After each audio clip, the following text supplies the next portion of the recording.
Hello, and welcome to another Digital Differential Equations lecture video for Salt Lake Community College. In this video, I'd like to continue going through examples of Chapter 4.6, Forced Oscillations.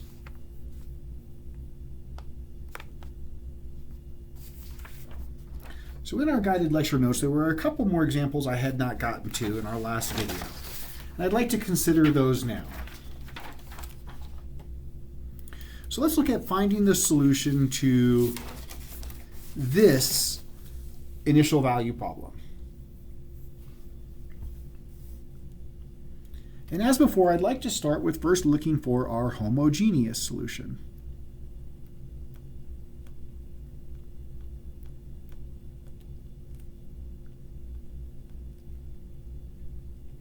Remember, when you're looking for your homogeneous solution, you are literally forcing the right-hand side to equal 0.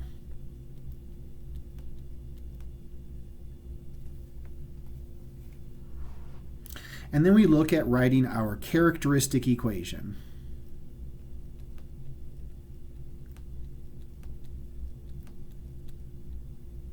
Remember, only replace your derivative terms with r. Now you want to notice that this quadratic is not factorable, so we'll have to use the quadratic formula. So r is equal to the opposite of b plus or minus the square root of b squared minus 4a times c all over 2a, which ends up being just negative 4. Now if I look at the discriminant here, the 16 minus 20, this is really negative 4. And so the square root of negative 4 would give us plus or minus 2i all over 2.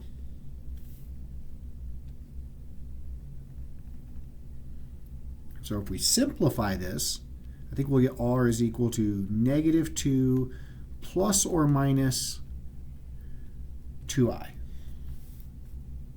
So now recall,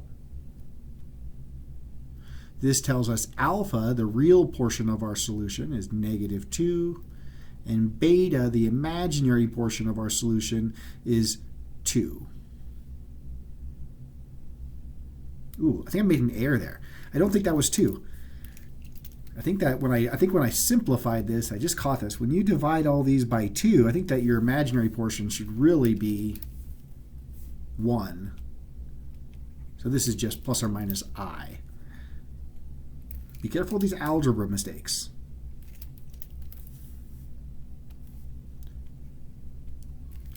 So it tells us beta, the imaginary portion, is just 1. So remember now, when we have complex solutions to our characteristic equation, that the homogeneous solution will be of the form e to the alpha t c1 cosine beta t plus c2 sine beta t. Now for us, because of our alpha and beta, our homogeneous solution will look like e to the negative 2t c1 cosine of t c2 sine of t. And this is what our homogeneous solution looks like.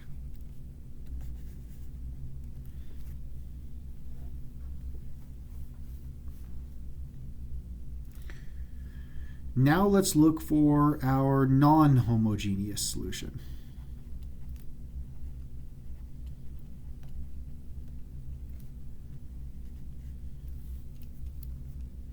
Now again, because our right-hand side, our forcing function, is trigonometric, I'm going to use the method of undetermined coefficients.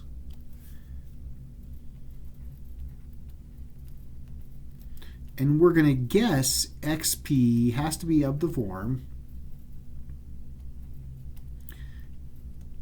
a cosine 3t plus b sine 3t.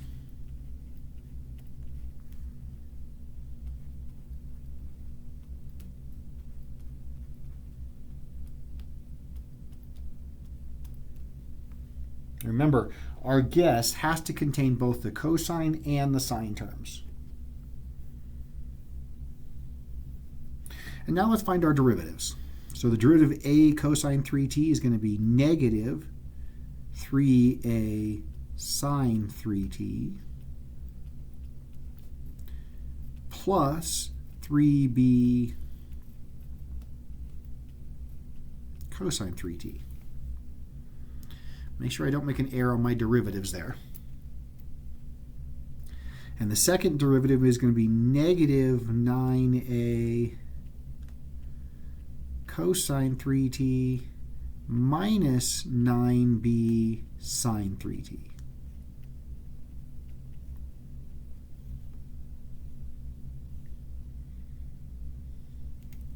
Now, if we evaluate our original differential equation with xp prime, xp double prime, and x, so I want to plug these values, these expressions, into our original differential equation.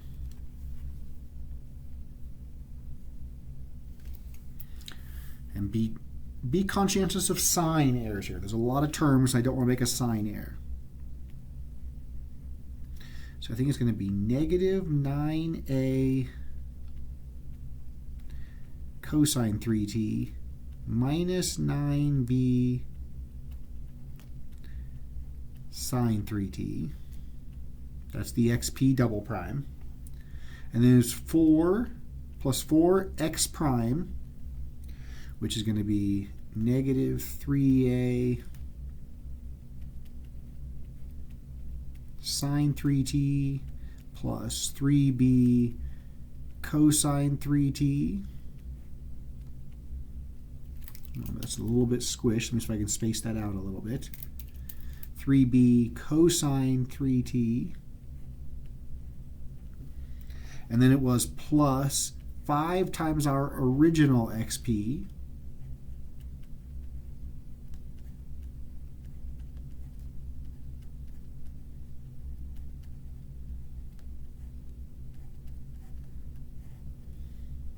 and this all had to equal 10 cosine of 3t.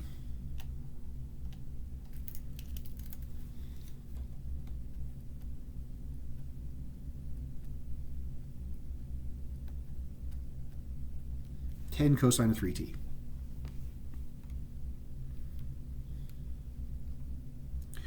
Now what I'd like to do is try and simplify this sum. And we're going to have to distribute the 4 into each of these values, each of these terms, and the 5 to each of these terms. So let's not miss that. But I also want to then combine some like terms. So I think the like terms are going to be this negative 9a cosine 3t will match this 3b cosine of 3t term. I think it'll also match this a cosine of 3t terms. So all these have a cosine term. So there'll be a negative 9a cosine of 3t. When you distribute this 4, it'll be 12b cosine of 3t. And when you distribute the 5, it'll be 5a cosine of 3t. So I think if you combine all these terms together, we should end up with, let's see, negative 9 plus 5 would be negative 4a. And then there'll be a 12b.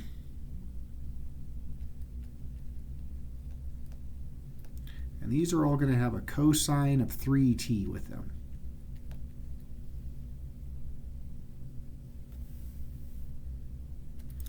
Similarly, I think this negative 9b sine 3t, Now if you distribute this 4, this will be a negative 12a sine 3t. And when you distribute this 5, you'll have a 5b sine 3t. So you'll have a negative 9b, a 12a, and a 5b sine 3t.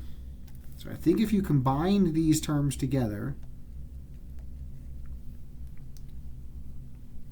you'll have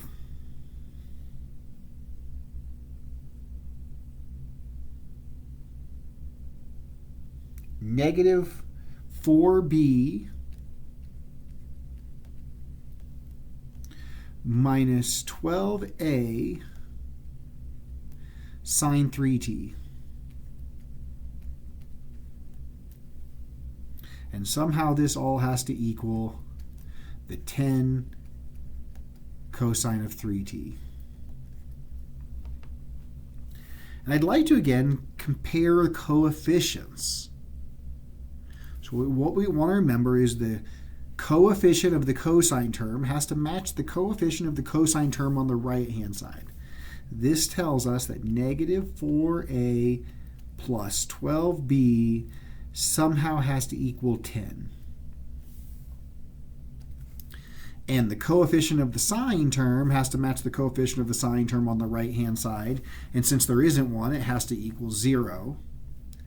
I'd like to change the order of these coefficients, though. Instead of going negative 4 minus 12, I'm going to put them in the same order as the other one and write it as minus 12a minus 4b, and this has to equal 0.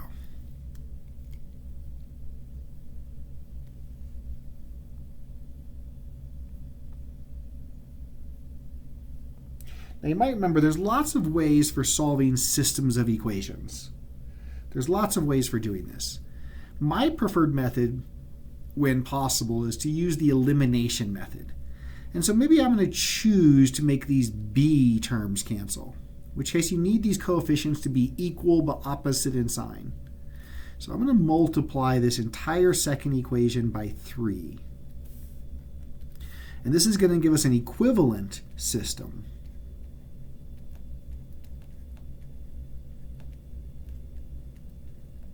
So our first equation stays the same.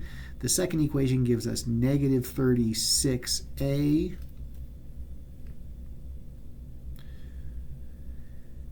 minus 12b equals 0. And so that if we combine these two equations together by addition, we'll notice these b terms will cancel. And so we'll get negative 40a equals 10, which tells us a is equal to negative 10/40ths, or negative 1/4. So this is our coefficient a. And now to find the coefficient for b, remember it doesn't matter which equation we use, but I'm going to grab this second one that we had here before we multiplied by 3. And we'll use that to figure out what b is. So this tells us that negative 12 times a, which is negative 1/4, minus 4b has to equal 0.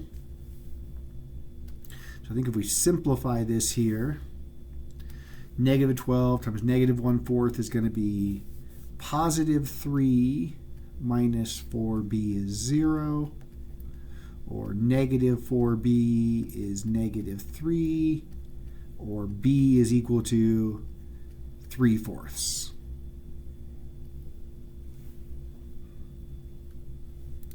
This tells us that xp, our particular solution to the non-homogeneous equation, is going to be negative 1/4, that's the coefficient of the cosine term, plus 3/4, that's the coefficient of our sine term. This is the particular solution to the non-homogeneous equation.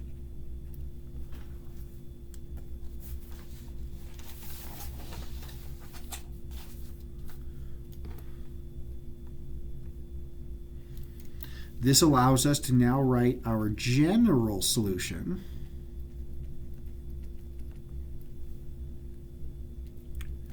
as x of t. Now remember, this is going to be your homogeneous solution, which was e to the negative 2t. I think I might run out of room on this line, so I'm going to write this on the next line.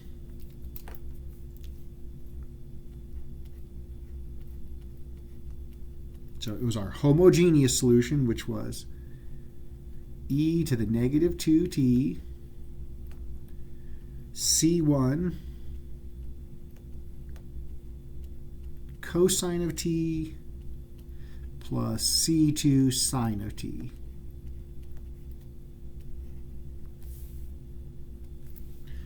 So this is what the homogeneous solution looked like. And then we'll add that to the particular solution, which was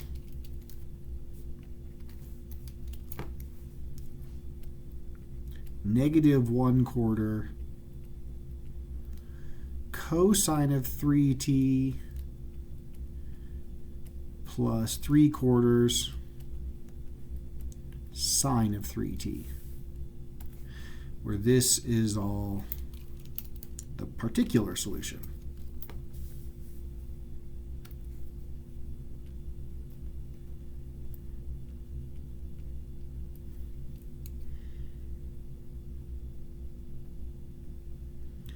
Now, if I'm reminding you some terms we learned previously, remember when your homogeneous solution has a negative exponent on that exponential term, that this entire homogeneous solution goes towards 0 as time goes on.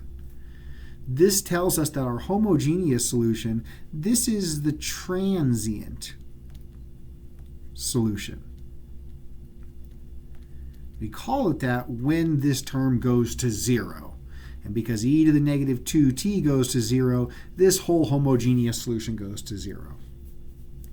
Which means the xp, this is what's left over after the first solution decays. This is what we refer to as the steady state solution. It's what remains after your transient solution dies out. Now, I'd still like to continue, though, and still solve this IVP. So this is our homogeneous solution, but remember, to solve our IVP, we need to figure out what our constants C1 and C2 are. So let's go ahead and proceed by finding our first derivative. Now be careful with this. We want to make sure we identify that this is a product rule. It's e to the negative 2t times these trigonometric expressions. So the product rule says the derivative of the first is going to be negative 2 e to the negative 2t times the second regular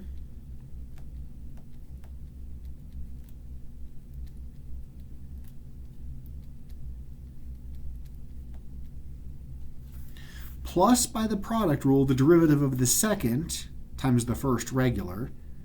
But I'm going to go ahead and write the first one there now so I don't forget it. I generally like to put these exponentials in front anyway. And the derivative of c1 cosine is going to be negative c1 sine of t. And the derivative of sine of t is going to be plus c2 cosine of t.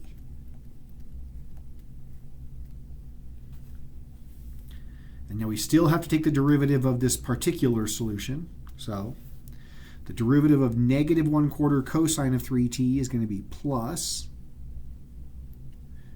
3/4 sine of 3t minus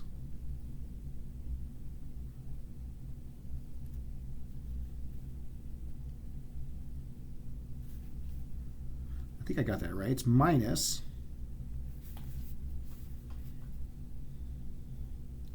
9/4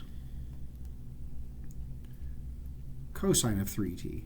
I hesitated there because I thought I wrote this incorrectly in my notes for myself. I wrote positive 9/4 here. But this is supposed to be minus 9/4 because the derivative, oh no, it is It is plus. The derivative of sine of 3t is cosine, so this is supposed to be plus. There you go. That's correct. So this is our first derivative. Now remember, we want to evaluate both the initial and our first derivative at 0 for our initial conditions. Now when you evaluate your position function, your original position function up the top, remember that e to the negative 2t, this first term, when you evaluate this as 0, this is just 1. Cosine of 0 is going to be 1. Sine of 0 is going to be 0. So we get out of this first term just c1. Now the second one. Cosine of 0 is going to be 1. Sine of 0 is going to be 0. So I think out of these second terms we get just minus 1/4. And from our initial conditions, we know this has to be 1. Now our derivative term. It's common for students to make sign errors here. Remember, when we evaluate this at 0, e to the negative 2t is 1. But there's still that negative 2 here. So I think we have negative 2. Cosine of 0 is again 1. Sine of 0 is 0. So I think we just get negative 2 times c1 plus. Now when we evaluate the rest of this at 0, sine of 0 is 0. Cosine of 0 is 1.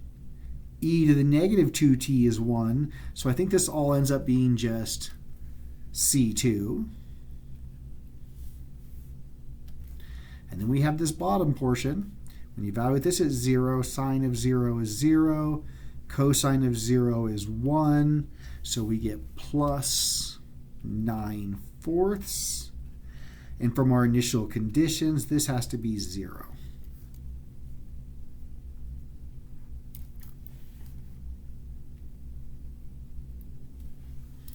So solving these for C1 and C2, I think this first equation, this is the easiest. I think this tells us C1 is going to be 5/4.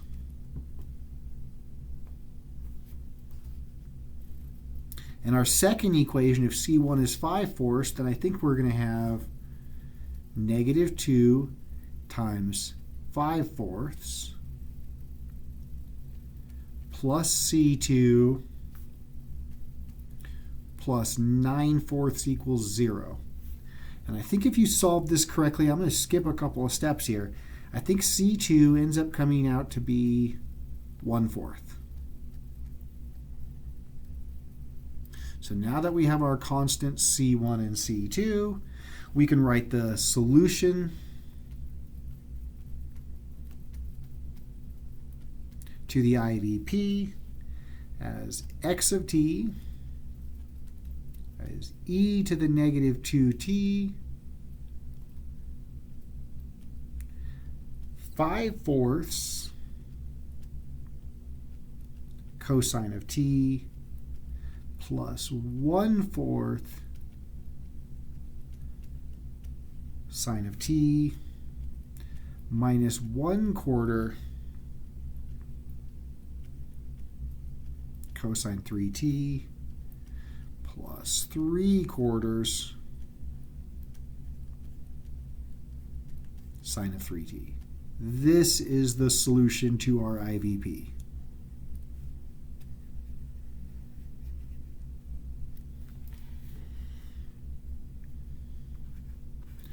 Now this could be a fine stopping point, but a lot of the questions we're going to be asked to rewrite these as a single trigonometric function and not just the sum of two trigonometric functions. So recall, we can rewrite these as a single trigonometric function by using the right triangle. So remember, on this right triangle, what we did is we put delta right here, C1 on our horizontal side of our triangle, and C2 on the vertical side of our triangle.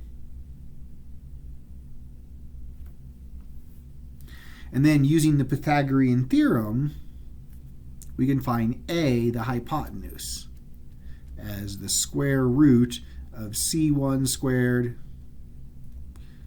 plus C2 squared. And I'm going to omit showing that algebra here, but if you square both of those and square root them, I believe you should get 1.27 for A.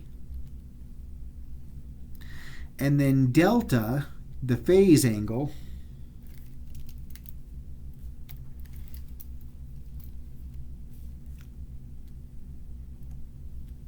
should be the arctangent of C2 divided by C1.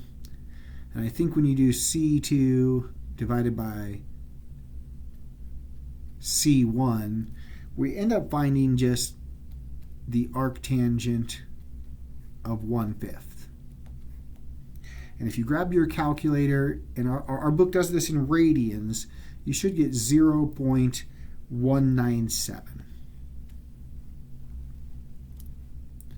This tells us that the homogeneous solution here can be written as a single trigonometric function, and it's going to look like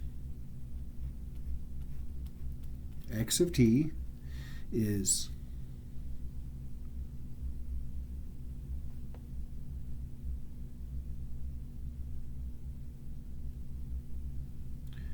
(1.27) e to the negative 2t times cosine of t minus 0.197.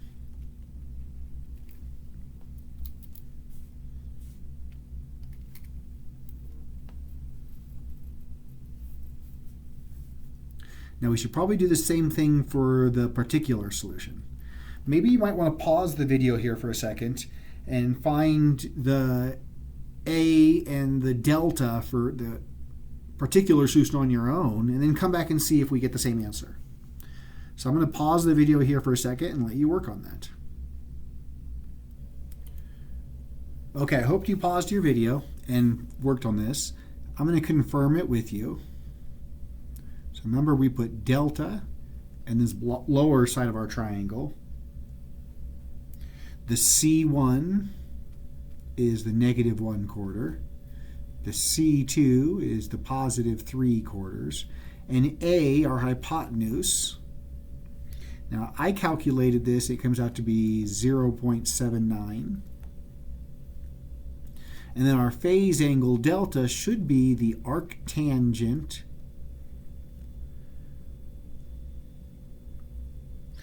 of, I think it should end up being 3, which should end up being negative 1.25. So finish off writing our solution. It's now going to be 0.79 cosine of 3t. Now remember, our formula is usually 3t minus delta, but since delta is negative, we're going to have a plus 1.25.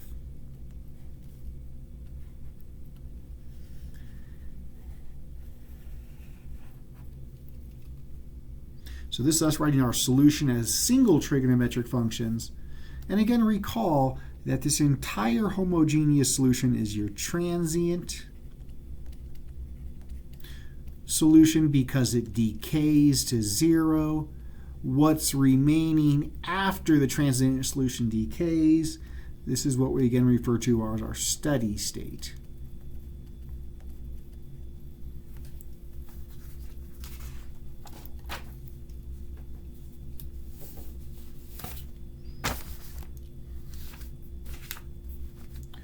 Okay, let's look at one more example.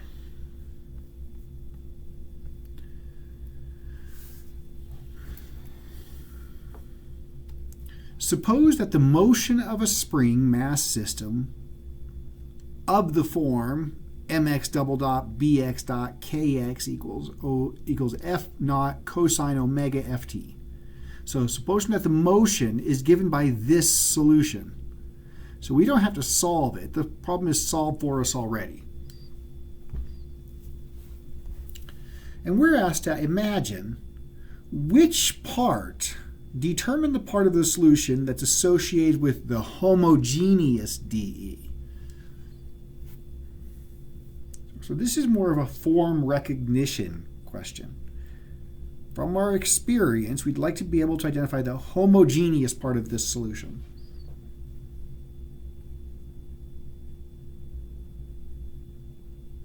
Now what I'm noticing here is that the last term has this 5t cosine of 2t. And notice the t especially. The reason that t is there is because this solution, this is in resonance.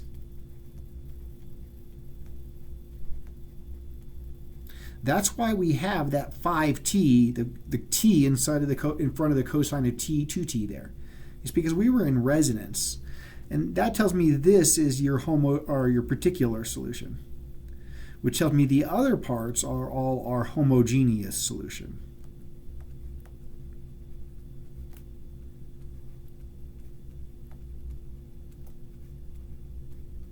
There.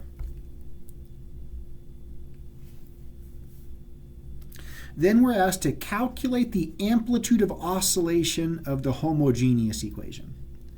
So again, when it asks us for the amplitude of oscillation, they're asking us to write this as a single trigonometric function. So like we practiced on the last problem, we want to write this as a single trig function. Now remember, your delta angle goes here. Your C1, the coefficient of the cosine term, goes on the bottom side of your triangle. The C2 goes on the vertical side of your triangle. Oh, and don't forget the negative on there. C2 is negative 0.1. And so that your amplitude A is given by the square root of the 0.2 squared plus the negative 0.1 squared, which if I calculate this right, I think it's 0.224. And your phase angle delta is going to be the arctangent of negative 0.1 divided by 0.2. And again, make sure your answers are in radians. It should come out to negative 0.46. This allows us to write this as a single trigonometric function, where your homogeneous solution is now going to have the 0.224, and then it's going to be cosine of 2t. Now remember, the formula is normally minus, but since delta is negative, we end up getting plus 0.46. Now the amplitude of oscillation, that's the 0.224.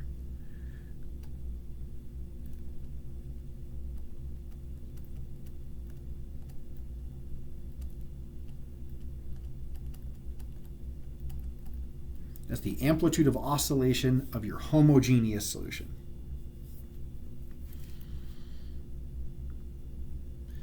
Okay. Then we're asked to find the amplitude of the particular solution.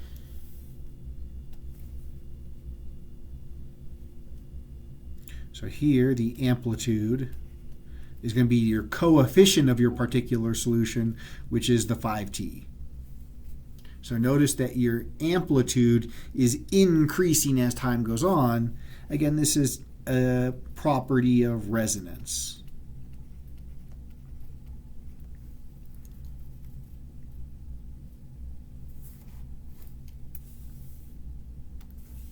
Okay, we're asked, what part of the solution will be unchanged if you change your initial conditions?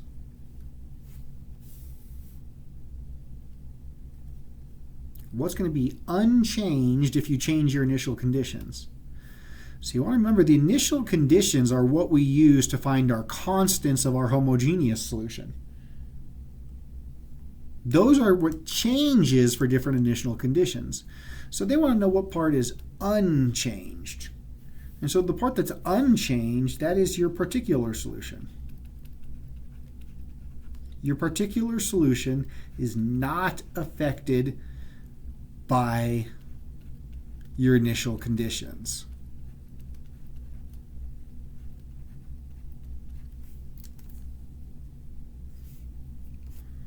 Okay.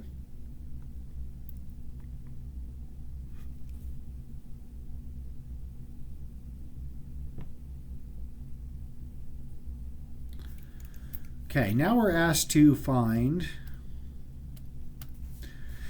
that if the mass is 1 kilograms, what is the spring constant?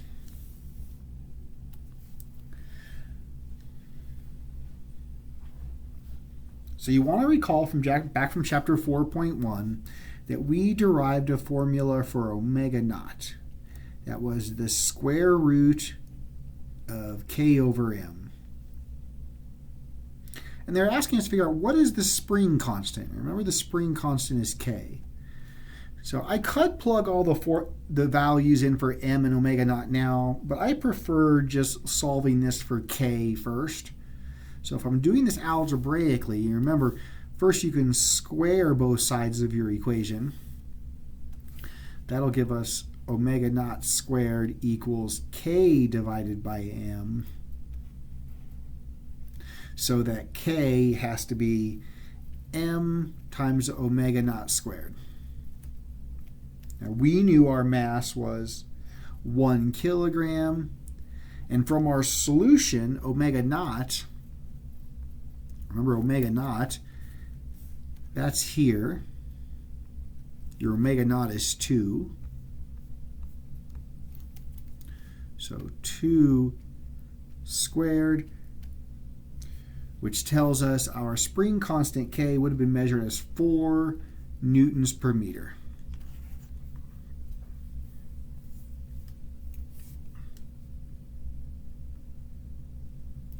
Now, last part of this question. Describe the motion of the spring mass system in terms of being overdamped, critically damped, underdamped, or in resonance. How do you know? So earlier I mentioned already that we thought, or that this system was in resonance. And the reason I know it's in resonance is because the particular solution was a repetition of the homogeneous solution, because it was that cosine of 2t, which was a duplication of this homogeneous portion. And that's why the t is there.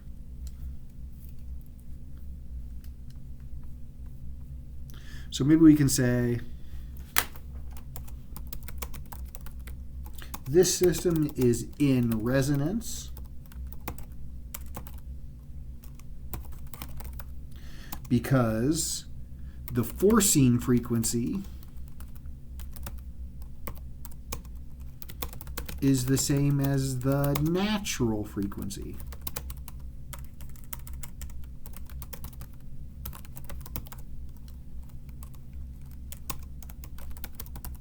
Causing a time-varying amplitude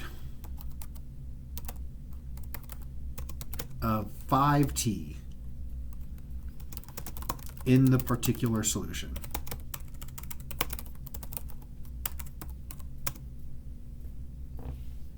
So we're noticing that 5t is what's causing that amplitude to increase over time, so that we know that our solution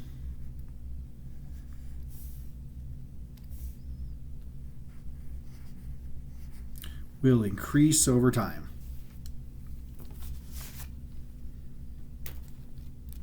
Okay, this completes all the examples I prepared for you for Chapter 4.6. I hope this video was helpful, and I'll see you next time.